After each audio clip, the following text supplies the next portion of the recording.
Bem-vindos mais uma vez à sala das sessões do Tribunal da Relação de Lisboa, onde olhamos em profundidade para a justiça em Portugal, para a transparência. É essa semana que decorre com a organização da Associação Sindical de Juízes Portugueses. Tínhamos prometido que iríamos falar em gorduras. Carlos Moreno, olá, muito boa noite. Há gorduras na justiça portuguesa? Nós só ouvimos falar em falta de tribunais, falta de meios de investigação, falta de juízes, falta de funcionários. Eu gostava de lhe dizer duas ou três coisas. Eu não sou juiz de carreira, as magistraturas judiciais e a advocacia estão aqui muito bem representadas, mas eu cheguei a juiz por um concurso curricular aos 50 anos e depois de uma vida inteira, não obstante ser formado em Direito, dedicado às finanças públicas e à auditoria pública. Isto é importante para que se perceba o que eu vou dizer. Ora bem, eu não sei, nem tenho capacidade de diagnosticar se há ou não há e quais são as gorduras da justiça. Mas uma coisa é certa, como eu não sou juiz de carreira, e neste momento, e julgo que foi isso que a levou a convidar-me, procuro, na medida do possível, dar voz aos que não têm voz, isto é, ser uma voz da sociedade civil. O que eu ouço na sociedade civil é isto.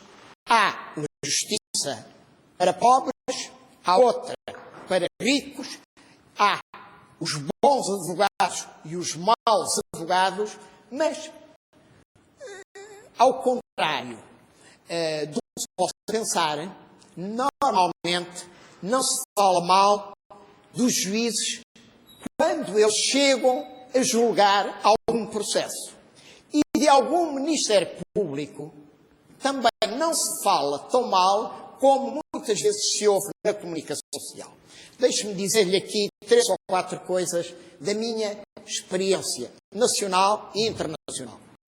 Fui toda a vida auditor e auditor do setor público, e porque o quis ser, porque não me faltaram convites aliciantes para deixar esta minha profissão.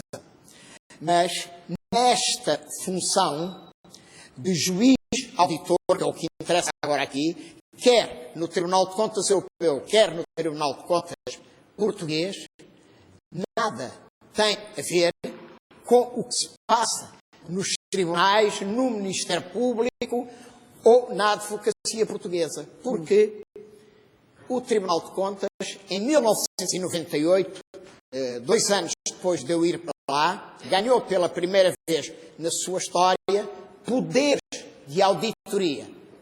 E foi organizado em 9 sectores de auditoria e eu aceitei aqueles para os quais me senti mais preparado e vocacionado, e até porque alguns não gostariam de ter os setores que eu tive. Quais foram?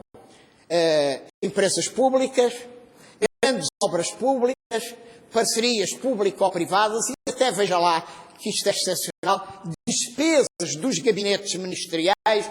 O presidente Alfredo de Sousa, naquela altura, tinha prometido, ninguém quis assumir essa auditoria e eu assumi. Eu não me estou aqui a elogiar. Ora bem, o que é que faz um juiz auditor? Rodeia-se do número, dentro do pessoal que lhe é distribuído, de um número de valências técnicas, no sentido de polivalência, alguém de gestão, alguém de economia, alguém de jurista, e procura,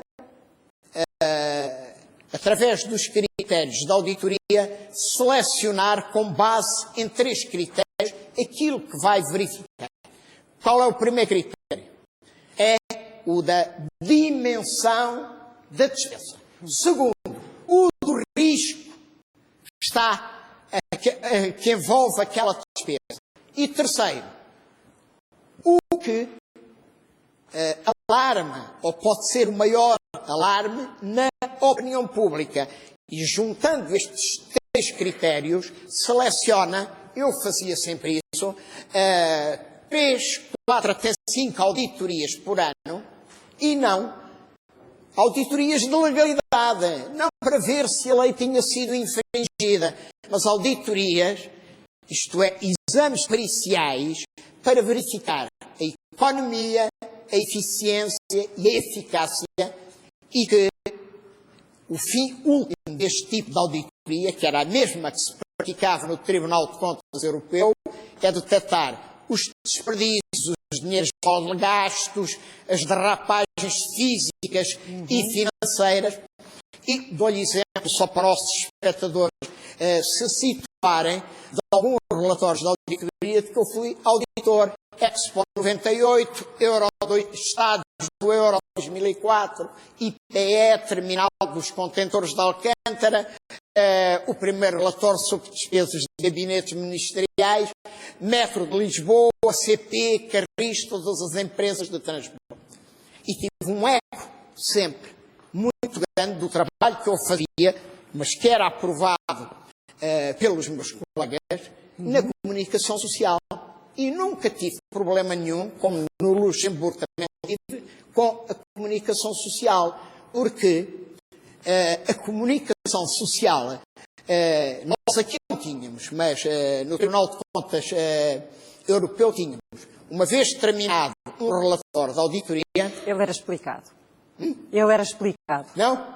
Era mandado para os jornalistas acreditados de todos os países junto do Tribunal de Contas, 3 dias antes, com blackout, para eles estudarem e poderem pôr questões a quem era ao Tribunal que tinha feito o relatório, para, isto era o nosso interesse, para que depois pudessem até, em linguagem jornalística, mas com a perícia necessária, explicar isso. Em Portugal isso não existe, porque há um gabinete de imprensa no Tribunal de Contas, mas dentro do Presidente e não dos juízes.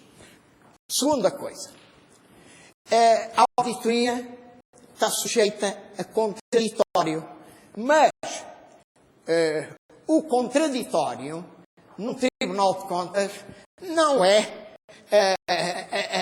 aquele deixar rolar de recurso em recurso.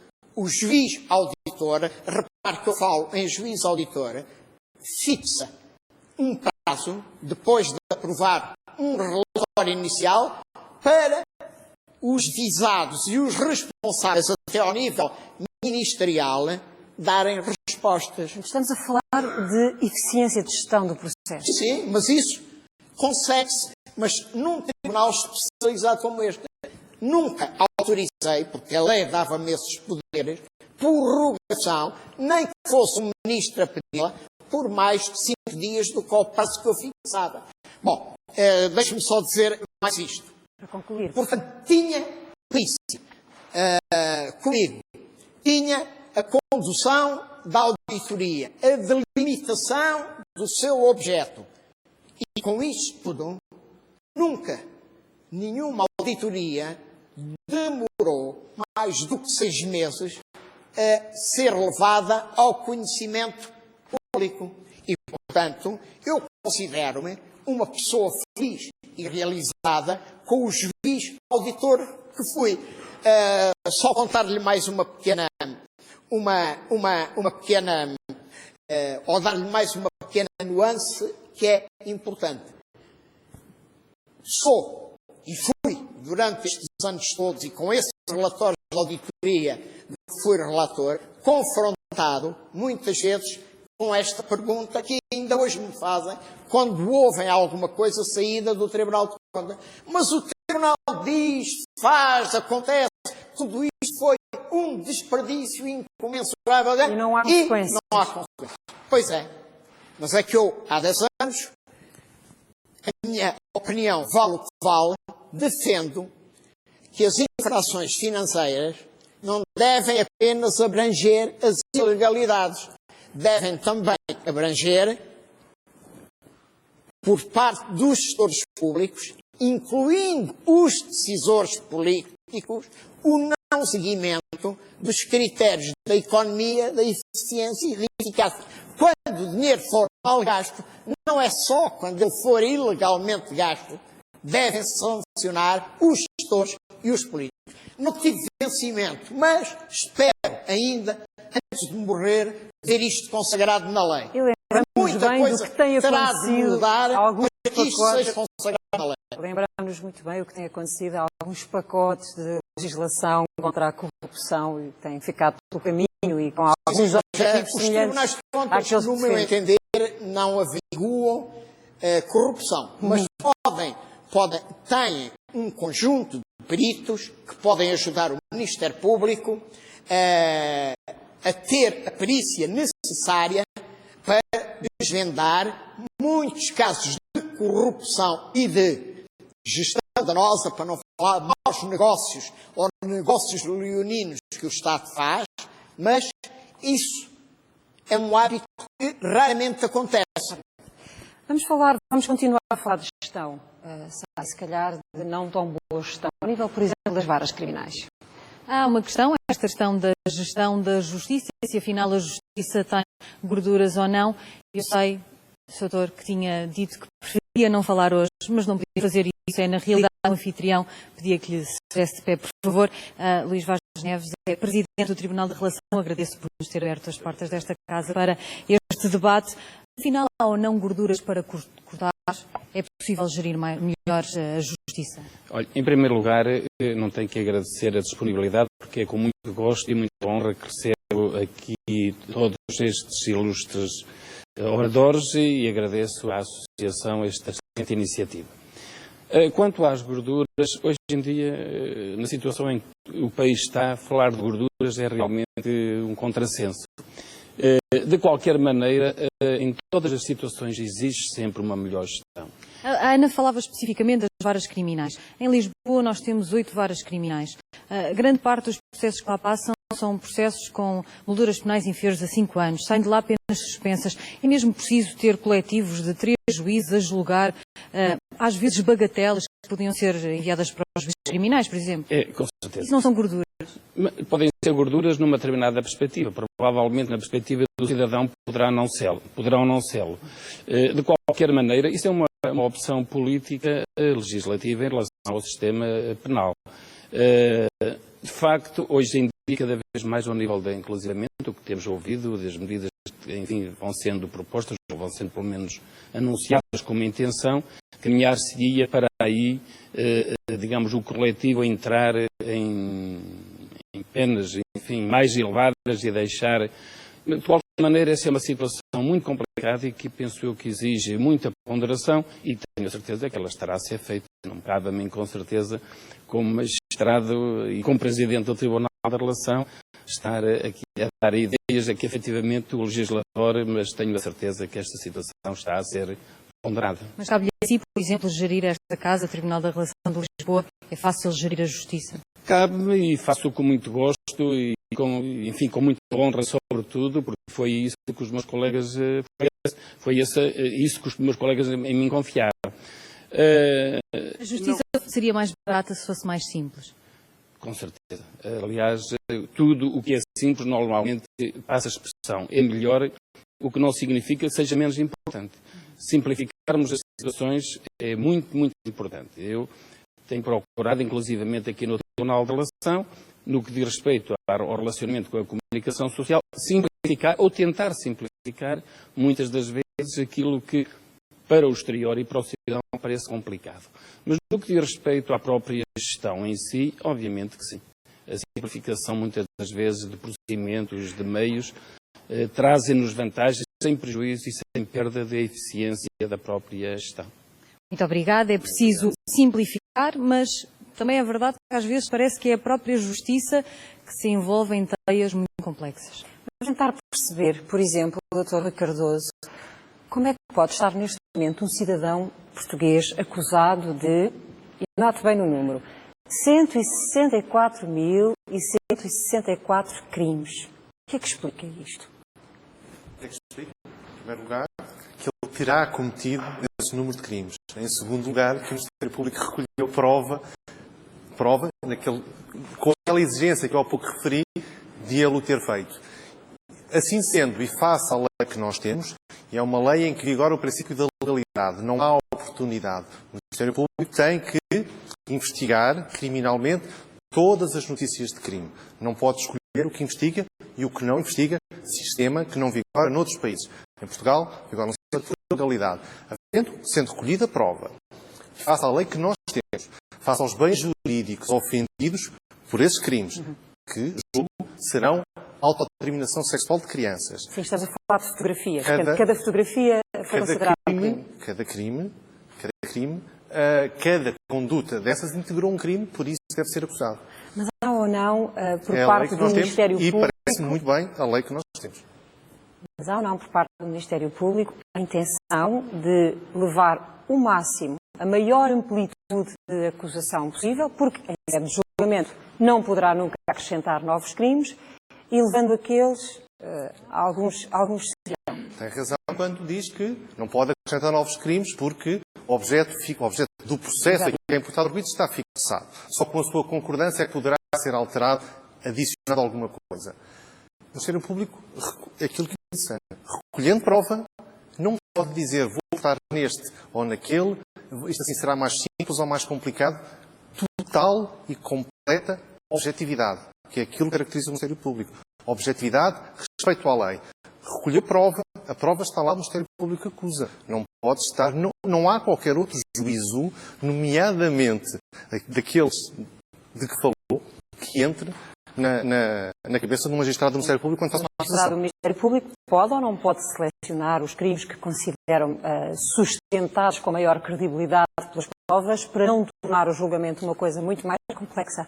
Perdão. O Ministério Público pode, deve, estou certo, faz, face ao critério que está na lei, que é existência de indícios suficientes que aquele indivíduo cometeu um crime, então tem de o usar. Não pode estar, há estes indícios todos, só que estes ainda são mais suficientes do que estes.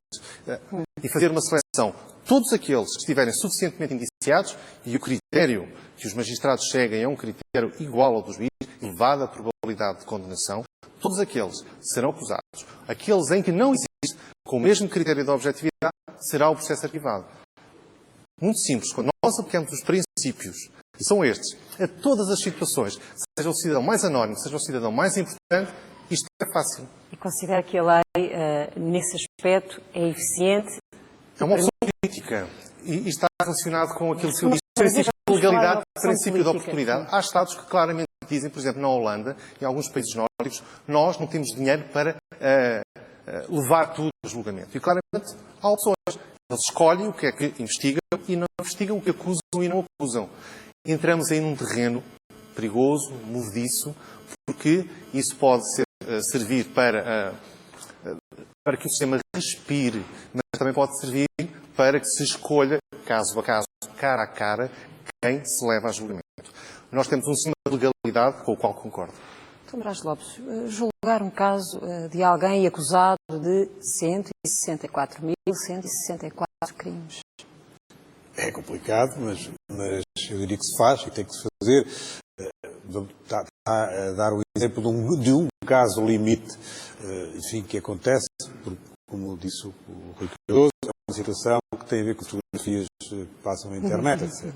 E, portanto, essa é uma situação, eu diria que até provavelmente muito mais fácil de julgar do que alguns crimes que envolvem pessoas em concreto e pessoas, por exemplo, ou com crimes económicos, em que é preciso analisar milhares de documentos e milhares de transações financeiras, que são esses, provavelmente são mais difíceis do que julgar esses que acabou de referir. Agora, acho que a seleção deve ser feita durante o julgamento, não antes. Não, a seleção não. O juiz julga aquilo que o Ministério Público ou que o assistente leva ao juiz. O juiz não pode estar a fazer escolhas sobre aquilo que vai ou não vai julgar. O juiz, em função daquilo que lhe é trazido pelo Ministério Público ou pelo assistente, e ouvido a outra parte, decide e julga aquilo que é isso que faz e consagra aquilo que se chama o princípio do acusatório.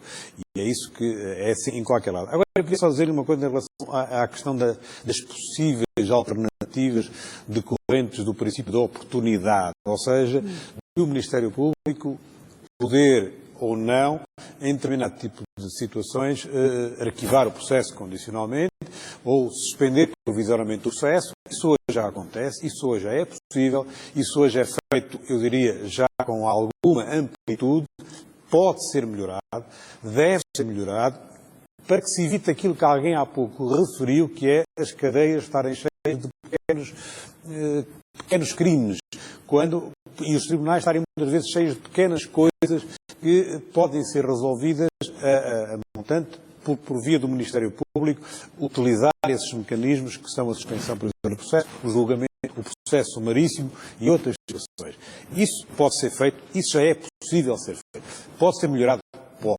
Eu também duvido e duvido das opções que existem noutros sistemas, como existem nos Estados Unidos, e confesso que não sou admirador do sistema norte-americano nesse sentido, do princípio da oportunidade, ou seja, pura e simplesmente julgar-se apenas uma dimensão minimalista daquilo que existe, em função de critérios que muitas vezes são políticos, muitas vezes são, eu diria, políticos não no sentido partidário, mas no sentido até de segregacionistas, ou seja, há alguns tipos de crimes o Ministério Público acusa, outros não acusa. E, portanto, eu tenho algumas dúvidas. E tenho, eu diria, a Europa continental. Só alguns países têm princípios de oportunidade muito reduzidos. Julgo que o problema o problema da amplitude dos crimes, e esse é um problema que nós temos muitos crimes, muitos pequenos crimes, que podem ser resolvidos pelas formas que temos e deixar ao julgamento e à artilharia processual enorme que nós hoje temos, e esse é um problema que nós temos, que é um pequeno crime hoje tem mais ou menos o mesmo processo do que um grande crime. Alguém que mata 20 pessoas, por exemplo, ou um serial killer, tem o mesmo procedimento de alguém que vai a conduzir hoje à noite embriagado e provavelmente é apanhado. Porque estávamos a falar há pouco, Sara Oliveira, que é pequenos crimes que depois acabam por ser julgados por coletivos de juízes. Que sentido mais ou menos isso. Quer dizer, não é bem por coletivos, mas o procedimento pode levar a que isso decorra durante 6 meses, 1 ano, enfim, quando isso podia ser resolvido imediatamente através da suspensão provisória do processo, de um processo sumarício, de formas diferenciadas do procedimento, de formas abreviadas do procedimento, provavelmente através do consenso, ou seja, o Ministério Público propunha ao indivíduo, olha, aqui veio a conduzir com efeitos do álcool, eu aplico, o senhor é condenado numa multa, paga a multa, está de acordo com a multa, sim senhor, então paga, fica sem carta durante 6 meses e vá-se embora para casa. E vai ao juiz, ou o juiz homologa aquilo. Isso já é possível, mas é possível ampliar isso. Isso é uma forma de resolver o conjunto de crimes. Deixe-me só dizer isto. Eu fui juiz do Tribunal de Execução de Penas durante 1 ano e fiquei espantado com a quantidade de pessoas que estão nas cadeias a cumprir pequenas penas de prisão de cerca de 6 meses a 1 ano, portanto entre 6 e 9 meses, ou 6 e 12 meses, por crimes como a condução sem carta, ou por crimes de condução sob influência de álcool, ou por crimes de furto. E chocou-me um bocado porque é que há tanta gente a cumprir pena de prisão. E tentei perceber o que é que se estava a passar e via que a maior parte dessas pessoas eram cidadãos iletrados, que não conseguiam tirar a carta porque não sabiam ler, não sabiam escrever. E, portanto, precisavam do carro, ou porque eram, eu diria, pessoas que trabalhavam no comércio ambulante ou qualquer coisa do género. Eram apanhados sistematicamente. E depois, à 10ª vez, claramente, os juízes tinham de aplicar uma pena de prisão. Para evitar isto é que poderemos resolver, enfim, para evitar que as cadeias tenham estas pessoas e provavelmente não devam lá estar, temos que criar mecanismos para resolver isto através de outras soluções mais simples, mais rápidas e que evitem, obviamente, as prisões, porque as prisões não devem ser para estas pessoas. Devem ser para quem comete crimes graves e comete crimes de outra natureza. E, portanto, há aqui um caminho a fazer a nível da simplificação, da diferenciação processual e, sobretudo, de uma maior proatividade do Ministério Público, e aqui não vem, quando eu digo proatividade, é no sentido de haver uma gestão do Ministério Público que imponha que se faça e que se desenvolva mais este tipo de procedimentos para os pequenos crimes. Porque deixe-me acabar só esta ideia. Se nós olharmos para o mapa da criminologia portuguesa, ou seja, para o mapa dos crimes que, por regra, são aqueles crimes que existem em Portugal, porque nós não temos, enfim, temos uma taxa mais ou menos permanente de homicídios que está identificada, sobe um ano ou outro, consoante, enfim, os maus humores de uma ou outra pessoa. A nível europeu também, às vezes, há umas variações em função da crise, mas a criminologia está mais ou menos estabilizada. E temos imensos pequenos crimes que continuam a sobrecarregar os tribunais. E é isto que é preciso, provavelmente, retirar dos tribunais. Quando digo retirar dos tribunais, é retirar dos juízos e retirar, no fundo, do julgamento, da seriedade, da solenidade do julgamento, resolvê-los logo e deixar, no fundo, e utilizar estas pessoas, estes recursos, estes juízes, estes procuradores, estes advogados, Mais complexos e mais caros. aí sim tínhamos uma economia de eficiência que permitiria resolver isto na justiça criminal. Mas isto também se pode replicar para a justiça civil, porque nós na justiça civil continuamos a ter o país carregado de muitas pequenas dívidas que não deviam lá estar, muitas pequenas execuções, milhares de pequenas execuções que não deviam lá estar, e provavelmente há mecanismos que podem resolver isto, deixando a solenidade do julgamento, o custo do julgamento, o custo da formação de um juiz, que é muito caro para o Estado, para julgar casos efetivamente, não é que sejam importantes, mas casos que precisam de um julgamento, em que é preciso haver a solenidade de um julgamento, o contraditório. Com outra complexidade, não seja só apurar quem deve e a quem deve. Isto era fundamental. Nesta questão, enverdar por esse caminho. nesta questão das ineficiências, Sara, ainda não ouvimos a opinião dos funcionários judiciais, que representam aqui também um papel importantíssimo. Os funcionários judiciais que, na última greve geral, convocada pela CGTP, foram o único sindicato dos atores da Justiça que aderiu formalmente a esta greve, nem o Sindicato dos Magistrados do Ministério Público, nem a Associação Sindical dos Juízes, PERSI, fez essa adesão a essa greve. Fernando Jorge Fernandes, muito boa noite. Porque os funcionários judiciais dizem que é preciso ser mais eficiente, mas numa altura de crise também há cortes, também são afetados pelas mudanças dos funcionários da administração pública. Em que é que a justiça é afetada pelos cortes e pelas mudanças no setor da administração pública? As pessoas terão uma justiça pior? Eu não diria que é por isso que tem uma justiça pior, mas seguramente todas estas medidas de contenção, de redução, de constrangimentos que são impostas na administração pública e que afetam naturalmente os funcionários, vão ter depois repercussão naquilo que é não só o nosso desempenho, mas também da nossa capacidade de resposta. Ou seja, a diminuição de funcionários, o congelamento das admissões, o congelamento das progressões, o congelamento das ações de formação, obviamente que tudo isto se reflete na nossa capacidade de desempenho.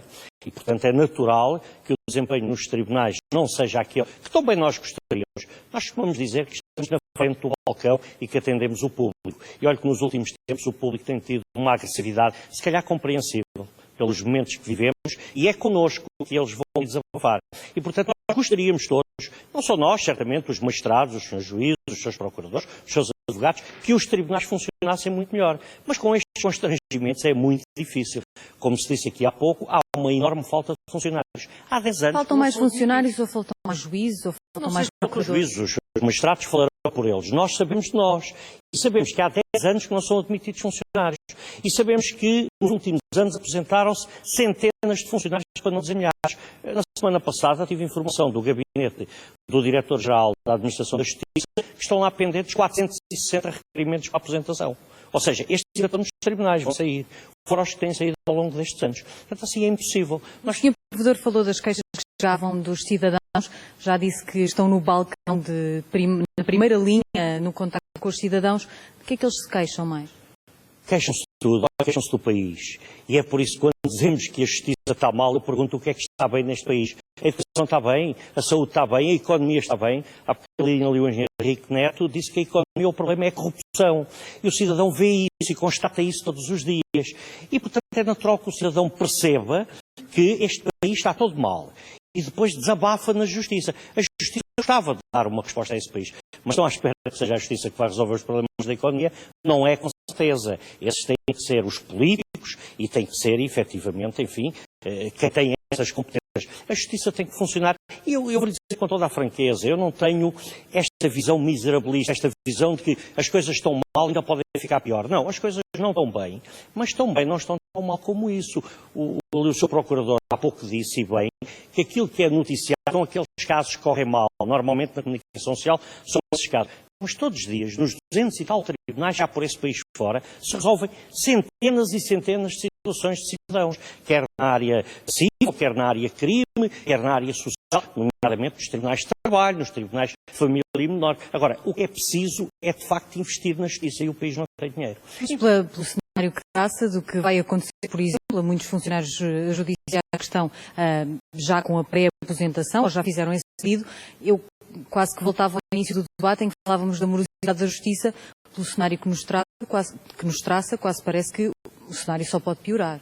Não, esta morosidade acaba por ser inevitável. É possível, mesmo assim, minimizada com o esforço dos profissionais que trabalham na justiça. E repito, funcionários, magistrados, advogados, com um grande esforço. Todos os dias vamos a qualquer tribunal e vimos pessoas a trabalhar até às 7, 8, 9, 10 horas da noite de borla. Note-se, de borla, porque ninguém ganha horas extraordinárias nos tribunais, é bom que se diga isto. A justiça ainda está assente nas pessoas.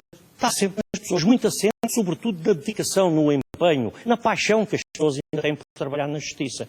Agora, sem este investimento, há bocadinho falou-se na questão informática, nós temos tribunais em que têm uma impressora para 10 ou 15 funcionários e quando falhar a impressora, acabaram os contratos de assistência técnica. Nós temos tribunais hoje em dia que estão a receber notificações da EDP a dizer que vão cortar a eletricidade. Portanto, é esta a justiça que temos. Se não houver meios, se não houver investimento na justiça, se não houver da parte do poder político, digamos, vontade de melhorar o sistema de justiça, é muito difícil. Muito obrigado. Faltam meios, falta investimento, mas, Ana, também já ouvimos aqui à noite que o problema também está nas leis e em Portugal, aparentemente, as leis não deviam ser o problema. Pois não, porque não temos, de facto, falta delas. Vamos lá ao poder político, porque ele já foi evocado aqui várias vezes. Marinho Pinto, há umas décadas para cá já produzimos mais de 3.000 leis. Faltam os decretos, mais de 3.000 leis. Faltam os decretos, essas coisas, essas não fiz as contas. O Código de Processo Penal teve 19 alterações e o Código de Processo Civil teve 59. E isso serviu, diga-nos lá, exatamente para quê? Olhe para os ministros da Justiça deixarem o seu nome debaixo dessas alterações. A maior parte das finalidades ou das intenções foi. Nós temos um grave problema em Portugal em matéria legislativa. As leis hoje não têm boa qualidade. Antigamente as leis eram feitas pelos grandes mestres de direito. O Código de Processo Civil, que ainda está em vigor, foi feito pelo maior mestre de direito processual civil da história jurídica portuguesa, o professor Alberto Reis, e um dos maiores da história jurídica mundial. O Código de Processo Civil, que o vai substituir, é feito por uma equipa liderada por um advogado amigo da senhora ministra, e só por isso. É só por isto. Hoje as leis são feitas, grande parte das leis, e nisto eu concordo com as críticas que provém dos dois setores das magistraturas portuguesas, grande parte das leis são feitas por advogados interessados na sua aplicação e que muitas vezes são feitas à medida dos interesses concretos de clientes concretos que eles patrocinam. Degradou-se substancialmente a qualidade técnico-jurídica das leis, mas também o seu conteúdo normativo, e aponta diretamente para específicos interesses concretos de clientes de quem é. Por outro lado, muita da atividade legislativa é feita pelos boizinhos, pelos jovens das carreiras político-partidárias que se infiltram pelos ministérios como assessores daquilo e daquele outro, às dezenas ou às centenas. E estão ali a legislar, a fazer coisas absolutamente disparatadas. Coisas absolutamente disparatadas. O Código de Processo Penal tem 30 anos à volta disso e já foi alterado 30 vezes também. Eu estudei por um Código de Processo Penal que tinha 100 anos. Estava lá o essencial. Estava lá o essencial. Esta necessidade febril de mudar as leis destrói uma categoria que é absolutamente essencial à boa administração da justiça em qualquer país civilizado, que é a jurisprudência. Ou seja, o mastigar pelas sucessivas decisões dos tribunais, unificadas cada vez numa pirâmide, pelas decisões dos tribunais superiores, apurar o genuíno sentido normativo das normas legais. Estabilizar esse sentido através da atividade jurisprudencial dos tribunais. Isto desapareceu. Porque nós hoje, com a instabilidade legislativa e também por um conjunto de abuso das prerrogativas funcionais dos magistrados, nós temos, com as mesmas leis, decisões para todos os gostos nos tribunais portugueses. Os mesmos factos geram decisões diametralmente opostas. Mas como se há pouco o Dr. Moraes Lopes dizia que qualquer sentença tinha uma explicação, uma sustentação baseada... Eu estive aqui a ouvir com muita atenção o Dr. Moraes Lopes e o Dr. Rui Cardoso. O Dr. Rui Cardoso esteve a dizer no Ministério Público aquilo que diz a lei, que o Ministério Público deve ser. E disse com bastante precisão, reproduziu o que a lei diz. Objetividade, critérios de legalidade, tudo isto está na lei, todas as qualidades que o Sr. Dr. Rui Cardoso anunciou sobre é o que a lei diz. A realidade é muito diferente. Nós temos um grave problema no Ministério Público em Portugal, que é, o Ministério Público devia pautar-se por critérios de legalidade e de objetividade estrita. E atuar como magistrados que a lei define que são e considera que são. Mas eles atuam também como partes. E nos tribunais é frequente aqueles truques, com aquelas pequeninas armadilhas, com aqueles comportamentos que são próprios de uma parte. Eu digo-lhe abertamente, são próprios de advogados comprometidos com uma parte, não são próprios de quem veste um beca de magistrado. E nós temos isso, infelizmente, aos modos. Um exemplo que percebe muito bem. O Ministério Público em Portugal atua como juiz com a independência de um juiz. Não é, de facto, uma magistratura hierarquizada. O magistrado que produziu o inquérito deduziu uma acusação. E ele enunciou e apresentou ali as provas indiciárias. O magistrado que fez o julgamento pediu a absolvição. O juiz condenou. O arguido recorreu. O magistrado do Ministério Público no Tribunal da Relação produziu uma decisão contrária ao magistrado do Ministério Público no julgamento. O processo foi ao Supremo. O magistrado do Ministério Público no Supremo produziu uma decisão, um parecer, por vezes, diferente destes todos. Ora, vamos lá ver. O Ministério Público representa o Estado. É o mandatário do Estado de Direito. É o titular da ação penal. Ele não pode agir pela sua cabeça. Ele tem que estar subordinado aos interesses do Estado. E cada magistrado do Ministério Público, ao contrário dos juízes, não pode, do seu livre-arbítrio, dizer o contrário do que disse o seu colega. Porque isso cria absolutamente instabilidade. Eles não são juízes. Eles têm que ter uma posição unificada e unitária. O juiz é que decide pela sua cabeça. Bem ou mal é que decide pela sua cabeça. E esse funcionamento é também uma opção política, na sua opinião? Bom, como... Se a forma como funciona o Ministério Público resulta também do interesse político. A pergunta é esta. A forma como funciona hoje o Ministério resulta de um conjunto de fatores que confluem nesta, quase me apetecia dizer, bagunça que acabei de descrever, em que cada magistrado do Ministério Público decide pela sua cabeça. Os mesmos factos, com as mesmas leis, eles decidem de forma contrária. Um arquiva, outro acusa. Um pede a absolvição, outro pede a condenação. Um dá para ser assim, outro dá ao contrário. Eles não são juízes. Os juízes é que têm essa liberdade e essa independência. Os magistrados do Ministério Público não têm. Nós temos, falou-se aqui na dialética do princípio da oportunidade e do princípio da legalidade. Em Portugal vigora o princípio da legalidade. Ou seja, o Ministério Público é titular da ação penal, mas não é dono do processo penal. Ele tem que se atuar segundo o critério. É evidente que não é um critério de legalidade escrita. Há componentes de oportunidade. A suspensão do processo. O Ministério Público pode propor a suspensão do processo, mas tem que ter o acordo do arguido e tem que ter o acordo às vezes do assistente e tem que ser homologado pelo juiz. O juiz pode opor-se. Um critério de legalidade, por exemplo, um aumento do critério de oportunidade poderia levar, por exemplo, o Ministério Público é o titular da ação penal. É o titular dos interesses políticos do Estado e da sociedade organizada em Estado. Se o Ministério Público, na representação desses interesses, entende, por exemplo, que uma pena de 1 ano de cadeia é suficiente para realizar os interesses e os objetivos da lei penal, porque o juiz vai condenar mais? Este também é um princípio que podia ser condenado. O Ministério Público podia propor ao arguido, o senhor aceita esta... cumpre os objetivos da lei, de prevenção, de proteção social, de proteção dos bens jurídicos relevantes. Sim, senhor. Então, acordamos nesta E o juiz tem como... Nestas críticas, não nos esquecendo que viemos da questão da produção legislativa para chegarmos também à qualidade da formação de quem aplica e executa. Tentar perceber, por exemplo, como é que é possível formar jovens que querem ser atores da justiça. Entre esta audiência que convidámos para este debate está Nuno Garopa, é professor de Direito na Universidade do Estado do Illinois, um Estado norte-americano. Como é que é possível formar alguém, prepará-lo para esta voracidade legislativa em que nós não sabemos muito bem se julgamos hoje de uma maneira e se amanhã não temos que julgar? Bem, eu penso que, dada essa situação, não é fácil formar, eu diria mesmo que é muito difícil fazer isso. Mas eu chamaria a atenção que muitas destas questões que temos aqui, está aqui a debater, e também essa, Portugal não é uma exceção. Muitos destes problemas encontram-se noutros países muito semelhantes ao nosso e que têm a ver com, como já falou aqui, o modelo de ordenamento jurídico que nós temos. E dentro deste modelo de ordenamento jurídico, parece que muitas destas questões não têm resposta fácil. Falando, por exemplo, aqui da questão da produção legislativa, já foram feitas aqui várias afirmações que me parecem corretas, de que temos neste momento talvez um modelo de produção legislativa bastante mau. Há um acordo geral na nossa sociedade que as nossas leis são más, mas, por exemplo, não foram feitos avanços praticamente nos últimos 15 anos na questão da avaliação da legislação, nem copiando as melhores práticas europeias. Quer dizer, o que é que às vezes acontece?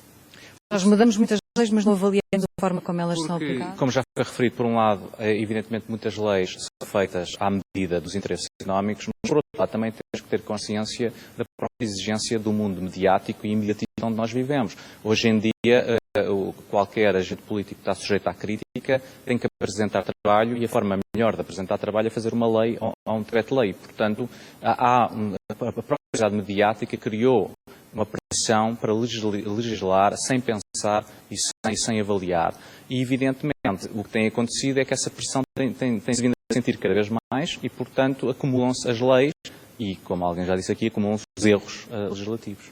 Acumulam-se as leis, muito obrigado por ter aceitado o nosso convite, acumulam-se as leis e começa a ser também difícil formar esses jovens.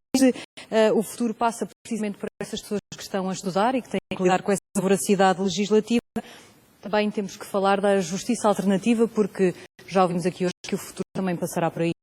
E passará também por retirar dos tribunais grande parte dos casos que não têm sequer nem grande complexidade de investigação e depois de decisão. E o Sr. Professor perguntava, e para já a caminho do fecho desta nossa conversa, que avaliação faz da iniciativa dos julgados de paz e se considera que estas são alternativas para devolver aos tribunais espaço para se preocuparem de facto com as decisões importantes e com os casos que a sociedade precisa que sejam tratados de forma a não perturbar uma noção geral de segurança e de confiança na justiça? Olha, eu acho que contribuem, não tenho para, de alguma maneira, questionar os tribunais como instituições normais do dizer da justiça. Mas deixe-me fazer esta observação. Os jornalistas têm uma predileção muito grande pela justiça criminal. E boa parte deste debate incidiu no Ministério Público, nos crimes, nos muitos crimes, nos poucos crimes, nos mil e não sei quantos crimes. Eu gostava de chamar a atenção. Não procuramos só o que corre muito mal, está a ver? Eu gostava de chamar a atenção para o seguinte. Isto tem mais a ver com o momento que passamos da crise económica e financeira. Peço-lhe que seja breve. Estamos na Portugal, com quase 17 mil insolvências de empresas e particulares desde o início do ano. Isto tem um reflexo muito grande na economia. Outra área. Tribunais administrativos e fiscais. São aqueles tribunais que julgam, digamos, as relações entre o cidadão pagante e contribuinte, e somos todos, e de que maneira, e às vezes sem sabermos, quando pagamos o IVA da vínculo de Santos, e os tribunais administrativos, que são aqueles em que o cidadão é afetado pela atuação da administração. E eu aqui queria, de alguma maneira, muito brevemente, deixar esta consideração. Eu vou fazer um estudo sobre, meio alternativo, sobre a quantidade de processos contenciosos que vão ser retirados ou que são retirados nos tribunais administrativos e fiscais pela atuação do Provedor de Justiça. Pela atuação do Provedor de Justiça. O cidadão, normalmente, quando se queixa ao Provedor de Justiça, é de uma ação ou omissão ilegal e injusta da administração pública ou é de algum problema de impostos que efetivamente são, ou é de funcionários públicos que são afetados na sua carreira. Pois Senhor muitas Professor, e com muito gosto ficaremos à espera desse estudo, de que me comprometo, a dar num minuto dizer... Não tenho, já não tenho minuto. Agradeço a vossa presença, de todos que tenham aceitado este convite da SIC Notícias. Para 2 horas, não tivemos a pretensão de resolver os problemas da justiça, mas que ficámos com uma imagem muito mais real daquelas que são as dificuldades do que todos os dias a tentam executar. Boa noite.